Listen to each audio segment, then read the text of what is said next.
The recent political maneuver by Trump, the sudden, aggressive reversal of his position on the highly contentious release of the Jeffrey Epstein-related documents, is not an act of good faith transparency. It is the clearest sign of a leader who is politically cornered and actively engaging in a high-stakes strategy to control the narrative. Trump was effectively forced to abandon his long-held guarded silence on the Epstein affair, not by external pressure from Democrats, but by the relentless, strategic maneuvering of his own intra-party opponents within the Republican House. This public flip-flop confirms that the former president is facing a monumental crisis of confidence within his own party, compelling him to take drastic, immediate steps to manage the political fallout. This is FPV Explainer, where we break down the most fascinating stories in drone warfare, global affairs, and U.S. domestic politics. If you're enjoying this deep dive, hit the like button, subscribe, and drop a comment telling us what topic you want to see next. Your feedback shapes our future videos and keeps us bringing you clear, detailed analysis from the front lines. Also, please watch this video to the very end, even if you play it in the background without sound, as your continuous viewing is critical to help promote the truth about the war. The gravity of this situation cannot be overstated. For years, the Epstein story, with its connections to powerful elites, was a third rail of American politics, and Trump himself had an undeniable personal interest in minimizing its public profile. His sudden declaration that Republicans must vote for the publication of the Epstein files because we have nothing to hide is a classic, desperate act of overcompensation. The real goal of this maneuver is not, as he claims, to achieve transparency. It is a political stratagem designed to informally bury the scandal by creating a massive wave of immediate, confusing information, hoping that the public and the media, which he dismisses as fake news, will be overwhelmed and simply move on to the next topic of the day. This tactic aims to achieve information saturation, thereby neutralizing the explosive political damage the slow, deliberate release of these files could inflict. This desperate need to manage the information flow is confirmed by his immediate, furious attacks on his own Republican colleagues who dared to question his motives or the speed of the process. His public venomous attack on Congresswoman Marjorie Taylor Greene, whom he branded Marjorie Traitor Greene, and his dismissal of Congressman Thomas Massie as Junior Rand Paul and a lightweight, are not random outbursts of anger. They are calculated, punitive strikes aimed at anyone who might prolong the scandal.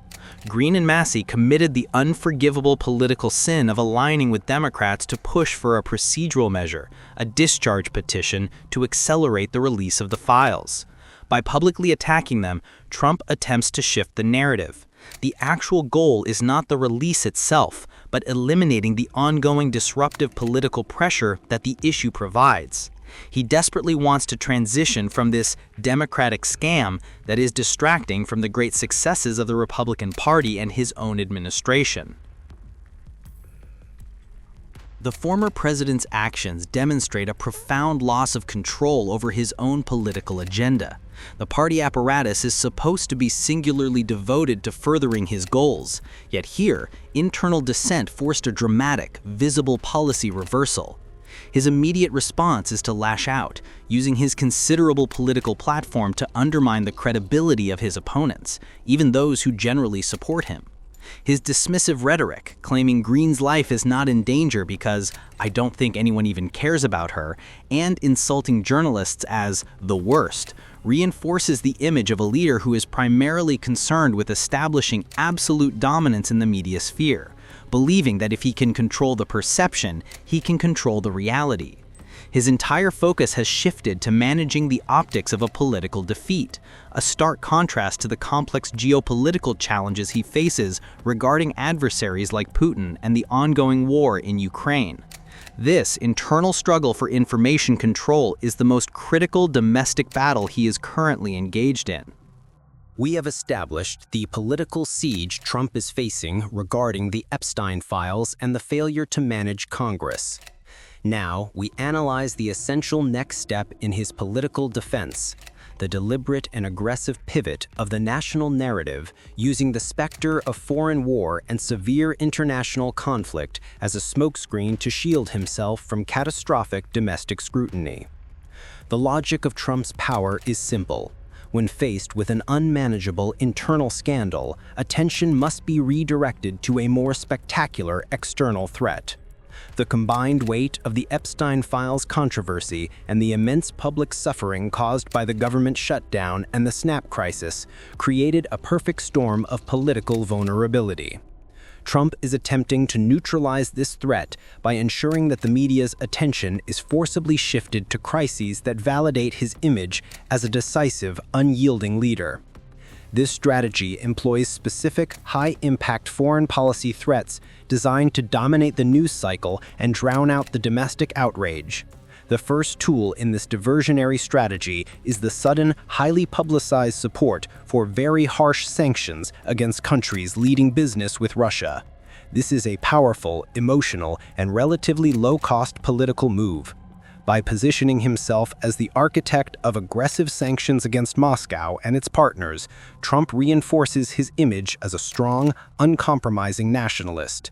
This external aggression is strategically valuable because it satisfies the hawkish elements of the Republican Party and refocuses the media away from his personal legal and ethical problems. The discussion shifts from what is in the Epstein files to how hard should we hit Putin's trading partners. The second, more visceral tool of this narrative pivot is the threat of military intervention in Venezuela.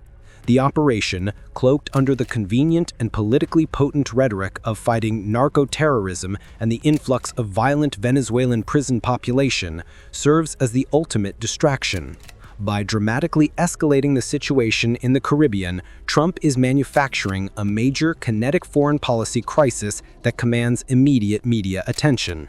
The sight of U.S. aircraft carriers and special forces being deployed to confront a hostile dictator is guaranteed to dominate the news cycle, ensuring that the internal crises, the complex procedural battles over the Epstein files, and the humanitarian failure of the shutdown are relegated to secondary status. The goal is information control. Trump is betting that the American public and the media cannot sustain attention on multiple existential threats simultaneously. By creating a crisis that validates his core populist claims that he is a decisive protector of the nation's borders and an uncompromising global leader, he effectively uses foreign aggression as a propaganda shield. The political energy required to pursue the release of the Epstein documents, the debate over the budget, and the criticism of his domestic policy is all consumed by the dramatic spectacle of potential war and severe international sanctions. This strategy demonstrates that the line between Trump's foreign policy and his personal political survival has completely dissolved. We have analyzed the external maneuvers Trump is employing to secure information control. Now we confront the core political pathology that defines his strategy. The maintenance of a public image so contradictory and rhetorically volatile that it only remains viable through relentless external aggression. Trump is locked in a continuous ideological battle, forced to defend figures who damage his own core political narrative, while simultaneously overcompensating with massive, high-impact foreign policy threats. The central contradiction is the pursuit of political expediency over ideological consistency. Trump is publicly positioned as the uncompromising champion of conservative values, the sole defender of our great Christian community, and the ruthless enforcer of border security against drug cartels and criminal immigrants. Yet this image is perpetually undermined by his willingness to engage with and then fiercely defend individuals who are toxic to his own political platform. His defense of Tucker Carlson for interviewing the anti-Semite Nick Fuentes, a figure he himself had previously hosted at Mar-a-Lago, was a clear example. Trump dismissed the controversy by framing the journalist's choice as simple freedom of speech, stating, "People need to decide for themselves."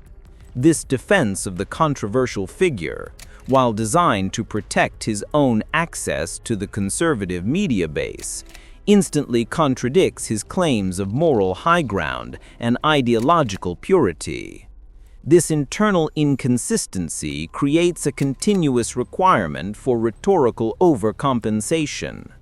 When Trump's moral image is damaged by association with fringe extremists, he responds by amplifying his commitment to foreign aggression and domestic control.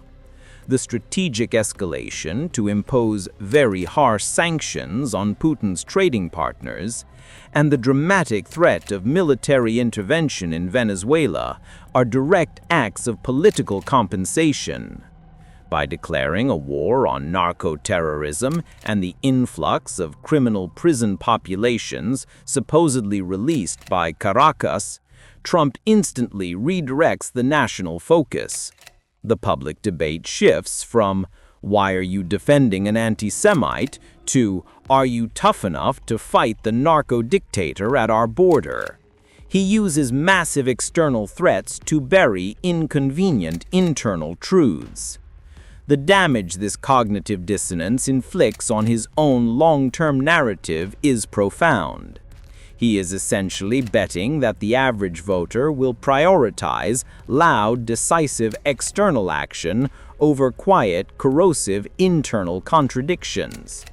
Trump understands that his base values the appearance of strength and uncompromising action far more than consistency.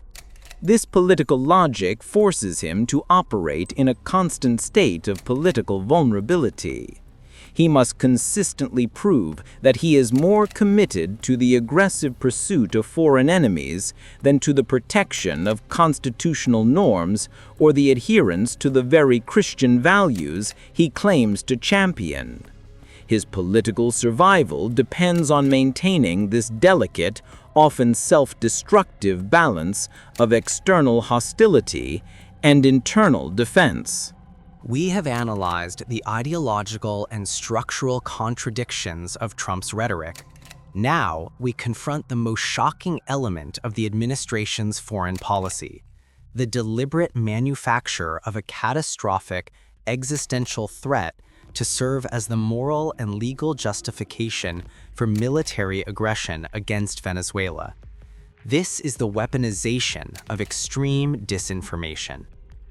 The strategic move is Trump's assertion that the Venezuelan regime, under Nicolás Maduro, has intentionally emptied its prisons and psychiatric institutions, deliberately releasing its most dangerous criminals, including hardened gang members and convicted murderers, onto the U.S. border. Trump has relentlessly amplified this claim, arguing that thousands of these individuals, including members of the violent Tren de Aragua gang and seasoned drug traffickers, are now actively infiltrating the United States. He argues this is not disorganized migration.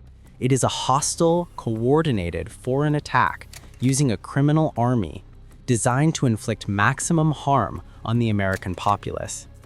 This specific, terrifying piece of disinformation is crucial because it serves two immediate, vital strategic functions: legal maneuvering and moral mobilization. First, the legal pretext for invasion. Trump is attempting to bypass the constitutional requirement for congressional approval for war. By framing the influx of criminals as a deliberate hostile action by a foreign state, an invasion of the homeland by narco-terrorist proxies, the administration seeks to invoke expanded executive powers, potentially citing frameworks like the Patriot Act. The argument becomes, the U.S. is not initiating a war of choice, it is responding to an act of war by a criminal state. This extreme claim is designed to create the necessary legal ambiguity to justify the unconstitutional use of military force for regime change. Second, the moral justification for decapitation. The rhetoric is meticulously crafted for domestic political consumption, specifically appealing to the security fears of the Republican base. By linking the invasion threat to the safety of American streets, claiming that the Venezuelan state is intentionally sending rapists and murderers into American neighborhoods, Trump transforms the highly complex issue of Venezuelan oil and regional influence into a simple, emotional narrative of homeland defense. This narrative provides the ultimate moral license for the planned military action, including the most aggressive phases of decapitation, the capture or assassination of Maduro, as a necessary step to secure the US border from an enemy that has already launched a successful, coordinated criminal assault. This manufactured threat creates a profound and dangerous new reality. The military forces currently assembled for Operation Southern Spear, including the USS Gerald F. Ford and the Special Forces, are positioned not just to seize resources, but to stop an enemy that Trump claims is already inside the gate. The extreme nature of the disinformation is a reflection of the political necessity of the gambit. Only a threat of this magnitude could justify a unilateral military intervention in the American hemisphere. We have meticulously analyzed the political maneuvers, the structural conflicts, and the disinformation campaigns that define Trump's current administration. The unavoidable conclusion is that all these actions, from the attempt to silence the Epstein controversy to the dramatic threat of military intervention in Venezuela, are the apex of pure populism, a singular, relentless political strategy aimed not at national problem-solving, but at the absolute retention of power. The central pathology of this administration is its failure to govern. Trump has achieved the extraordinary feat of controlling all three branches of the federal government, yet he is structurally incapable of addressing the systemic, tangible crises facing the nation. He failed to resolve the government shutdown, allowing the crisis to devolve into a humanitarian catastrophe. He has failed to address the crushing economic burdens of inflation and healthcare costs, problems that drove the electorate to vote for the opposition. Instead of applying his power to find solutions, he uses his position to disrupt and distract. The entire foreign policy apparatus has been deliberately converted into a tool for domestic information control. Trump is the ultimate performance artist, using the specter of foreign war and the rhetoric of severe international conflict to dominate the news cycle and drown out inconvenient truths. The public is presented with a continuous, high-impact spectacle. The sudden, furious demand to release the Epstein files, followed immediately by the shocking threat of military force against Venezuela's narco-terrorism. This calculated aggression is designed to ensure that the media and the public are consumed by existential threats, leaving no space to focus on the reality of the failed SNAP program or the chaos of the unpaid federal workers. The irony is that the strength Trump projects abroad is financed by the weakness he tolerates at home. His administration embraces policies that are highly disruptive, but they serve his singular political purpose. By using the US military to enforce his will in the hemisphere and using the federal apparatus to attack his political rivals, Trump is transforming the presidency into a mechanism of personal vengeance and information warfare. His actions confirm that his fundamental political instrument is not policy or diplomacy, but the creation of continuous external hostility to secure internal political loyalty. The only path to ending this cycle of chaos is to break the spell of the spectacle.